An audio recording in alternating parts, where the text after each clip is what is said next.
ഒരു ബൈനറി നമ്പറിനെ എങ്ങനെയാണ് ഡെസിമൽ നമ്പറിലേക്ക് കൺവേർട്ട് ചെയ്യുന്നതെന്ന് നോക്കാം. സോ നമുക്ക് ഇതാ ഇവിടെ ഒരു ബൈനറി നമ്പറാണ് തന്നിട്ടുള്ളത്. ബൈനറി നമ്പേഴ്സ് എന്ന് പറയുമ്പോൾ 0 ആൻഡ് 1 വരുന്ന നമ്പേഴ്സ് ആണ് binary numbers. And decimal numbers എന്ന് പറയുന്നത് 0 തൊട്ടിട്ട് 9 വരെയുള്ള നമ്പേഴ്സ് വരുന്ന നമ്പേഴ്സ് ആണ്.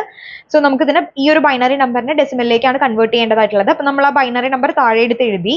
ഇനി നമ്മൾ എന്താ ചെയ്യേണ്ടത് വെച്ചിട്ടുണ്ടെങ്കിൽ ഇതിന് കറസ്പോണ്ടിങ് ആയിട്ട് 2^0, 2^1, 2^2, 2^3 ആൻഡ് 2^4 എന്ന് എഴുതി. ഓക്കെ, ഇനി ഇതിന്റെ വാല്യൂസ് നമുക്ക് എഴുതണം. അപ്പോൾ ഇതിന്റെ വാല്യൂസ് നമ്മൾ കാണാതെ ഓർത്ത് വെക്കുന്നതാണ്, പഠിച്ചു വെക്കുന്നതാണ് നല്ലത്. ഇതാണ് വാല്യൂസ് എന്ന് പറയുന്നത്. സോ നമ്മൾ കറസ്പോണ്ടിങ് ആയിട്ടുള്ള വാല്യൂസ് ഇതിന്റെ മുകളിൽ എഴുതുക. 2^0 എന്ന് പറഞ്ഞാൽ 1 ആണ്, 2^1 2, 2^2 എന്ന് പറയുന്നത് 4 ആണ്, 2^3 എന്ന് പറഞ്ഞാൽ 8 ആണ്, 2^4 എന്ന് പറയുന്നത് 16 ആണ്. ഇനി നമ്മൾ ഇതിനെ മൾട്ടിപ്ലൈ ചെയ്യണം. അപ്പോൾ 1 into 1 എന്ന് പറയുന്നത് 1 ആണ്, 0 into 2 0, അങ്ങനെ നമ്മൾ ഇൻറ്റു ചെയ്ത് എഴുതുകയാണ് ചെയ്യുന്നത്. ഇനി ഇതെല്ലാം കൂടി ആഡ് ചെയ്യുക. അപ്പോൾ 16 + 8 + 4 + 0 + 1 എന്ന് പറയുമ്പോൾ നമുക്ക് 29 എന്ന് കിട്ടും. അപ്പോൾ ഇതാണ് ഡെസിമൽ നമ്പർ എന്ന് പറയുന്നത്. അപ്പോൾ ഈ ഒരു നമ്പറിനെ നമുക്ക് 29 എന്ന് ഡെസിമൽ നമ്പർ ആയിട്ട് എഴുതാൻ സാധിക്കും.